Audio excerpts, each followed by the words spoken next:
کہ ایران کے تقریباً 200 کلو گرام انتہائی افزودہ یورینیم کا زیادہ تر حصہ غالباً اصفہان میں ہی موجود ہے، جبکہ کچھ مقدار ایران کی نیتنز نیوکلیئر سائٹ میں بھی ہے۔ ذرائع کے مطابق اسی وجہ سے ٹرمپ انتظامیہ اس بات پر غور کر رہی ہے کہ امریکی فوج کے جوائنٹ اسپیشل آپریشنز کمانڈ کے ایلیٹ یونٹس کو ممکنہ طور پر اسرائیلی کمانڈو فورسز کے ساتھ مل کر ان سرنگوں میں ایران کے اندر داخل ہونے اور افزودہ یورینیم کو محفوظ بنانے یا تباہ کرنے کے لیے تعینات کیا جائے۔ ذرائع کے مطابق اس قسم کے مشن کے لیے درجنوں یا شاید سینکڑوں اضافی زمینی فوجیوں کی ضرورت ہوگی تاکہ وہ بنیادی اسپیشل آپریشن ٹیم کی مدد کر سکیں جو یورینیم تلاش کرنے کی ذمہ دار ہوگی، خاص طور پر اس صورت میں کہ جب ایران کی فوج اس سائٹ اور اس کے ارد گرد کے علاقے پر پہلے ہی قابض ہے۔ اس آپریشن میں صرف علاقے کو محفوظ بنانے والے فوجی شامل نہیں ہوں گے، بلکہ نیوکلیئر مواد کے ساتھ زیر زمین انتہائی مشکل کام کے لیے لاجسٹک سپورٹ بھی شامل ہوگی۔ اس ساری صورتحال میں یہ خبریں بھی سامنے آ رہی ہیں کہ ٹرمپ انتظامیہ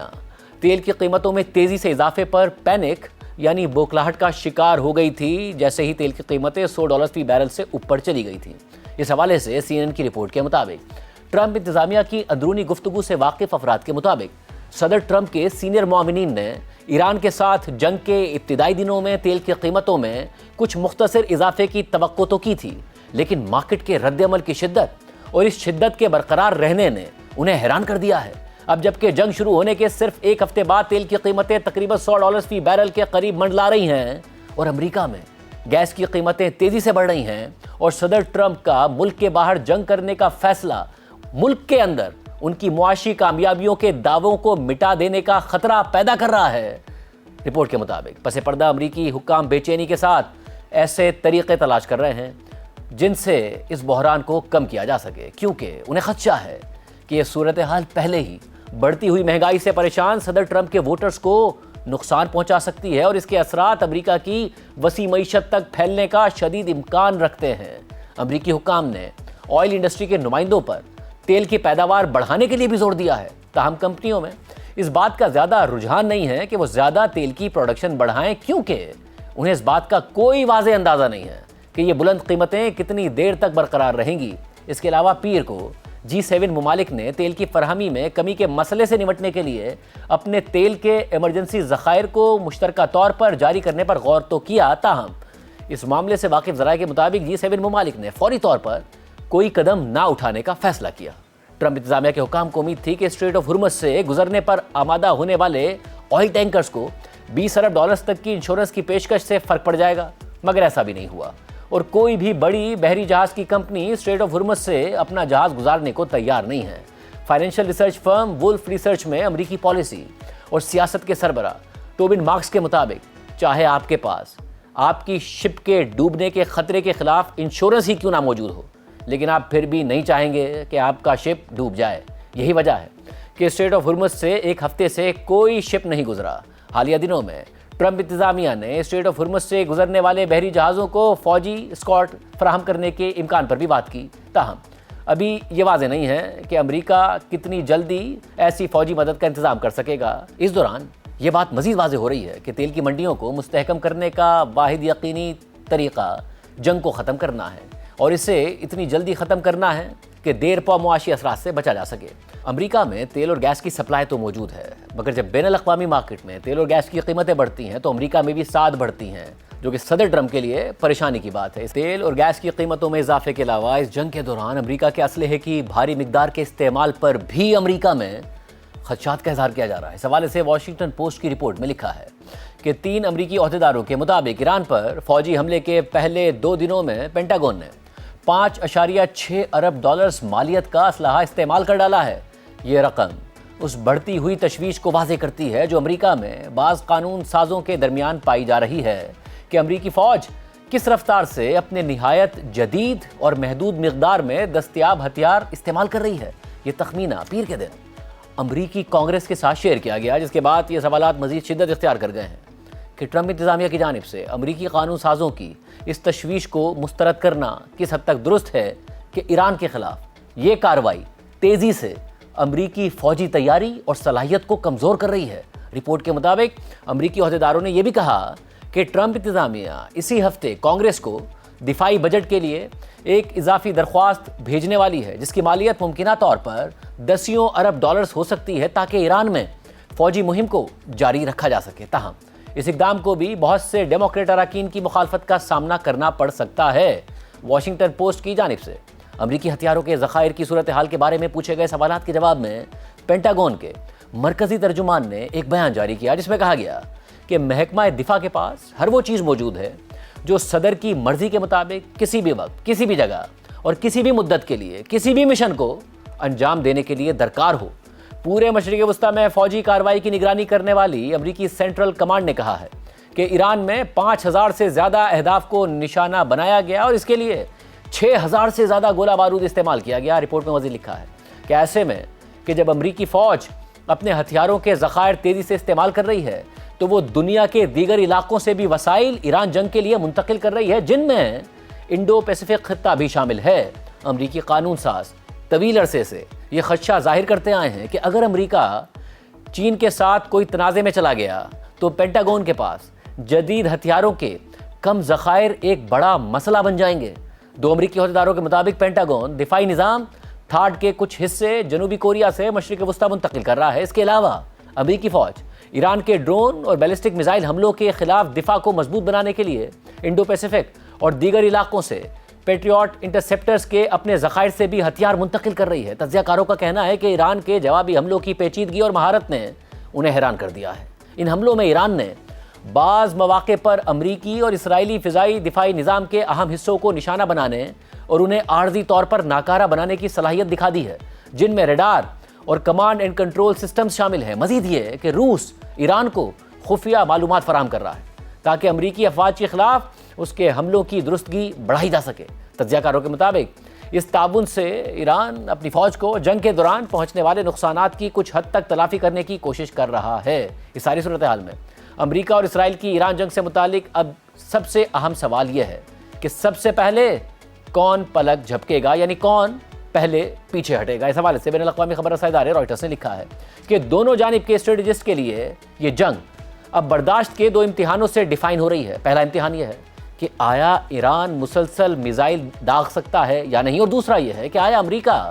اور اسرائیل ان میزائلوں کو روکنے کی معاشی، فوجی اور سیاسی قیمت برداشت کر سکتے ہیں یا نہیں۔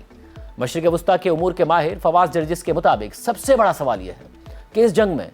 پہلے پلک کون جھپکے گا، ڈونلڈ ٹرمپ یا ایران کی قیادت۔ تیل کی قیمتوں میں اضافے اور مغربی معیشتوں پر مالی دباؤ بڑھنے سے ایران کو یہ امید ہے کہ یہ دباؤ امریکہ کو پسپائی پر مجبور کر دے گا، اور ابتدائی اشارے بھی یہی ہیں کہ اس دباؤ کے اثرات پہلے سے ہی محسوس ہونے لگے ہیں۔ تیل کی قیمتیں تیزی سے بڑھ رہی ہیں، گیس مہنگی ہو رہی ہے اور امریکہ میں سیاسی بے چینی بڑھ رہی ہے کیونکہ یہ معاشی اثرات امریکہ میں نومبر میں ہونے والے مڈ ٹرم الیکشن سے ٹکرا رہے ہیں۔ فواز جرجس کا مزید کہنا ہے کہ اس دباؤ کے تحت ٹرمپ بالآخر یہ کہتے ہوئے فتح کا اعلان کر کے راستہ نکالنے کی کوشش کر سکتے ہیں کہ ایران کے سپریم لیڈر کو مار دیا گیا ہے اور ایران کی جوہری اور میزائل صلاحیتوں کے ساتھ اہم فوجی انفراسٹرکچر کو تباہ کر دیا گیا ہے، اور دوسری طرف اس جنگ کے بعد ایران کے لیے اس کی بقا ہی کافی ہوگی۔ چاہے ایران کا زیادہ تر اسٹریٹجک انفراسٹرکچر تباہ بھی ہو جائے، ایران کی قیادت دنیا کی تاریخ کے سب سے بڑے فوجی اتحادوں میں سے ایک کے خلاف زندہ رہنے کو ہی فتح قرار دے سکتی ہے۔ آخر میں جو منظر سامنے آئے گا وہ شاید ایک زخمی ایران ہوگا، لیکن یہ زخمی ایران بھی اتنا ہی خطرناک اور شاید اس سے بھی زیادہ غیر متوقع ثابت ہو سکتا ہے جتنا وہ اس جنگ سے پہلے تھا۔ اس ساری صورتحال میں قطری وزیر اعظم محمد بن عبد الرحمن الثانی کا ایران جنگ سے متعلق اہم بیان بھی سامنے آیا ہے۔ قطری وزیر اعظم نے اسکائی نیوز کو ایک انٹرویو کے دوران بتایا کہ ایرانیوں کی جانب سے خلیجی ممالک پر حملہ کرنے کی یہ مس کیلکولیشن ہر چیز کو تباہ کر چکی ہے۔ جب ہم سب نے ایرانی صدر کا دوست عرب ممالک پر حملے نہ کرنے کا بیان دیکھا تو سب لوگ پر امید تھے، مگر ان کے بیان دینے کے فوراً بعد ہی ہم پر ایک حملہ ہو گیا۔ قطری وزیر اعظم نے مزید کہا کہ ہم حملے کے وقت خلیج تعاون کونسل کے دوسرے ممالک کے ساتھ مل کر ایک مشترکہ بیان تیار کرنے پر کام کر رہے تھے۔ ہم چاہتے تھے کہ ایرانی صدر نے جو کہا ہے وہ عملی شکل میں بھی نظر آئے، لیکن جب ہم اس بارے میں خلیجی ممالک کے اپنے ساتھیوں کے ساتھ بات ہی کر رہے تھے تو اسی دوران ہم ایرانی حملے کی زد میں آ گئے۔ جو کچھ ہوا اس نے ایران کے ساتھ ہمارے تعلقات میں موجود اعتماد کو شدید دھچکا پہنچایا ہے۔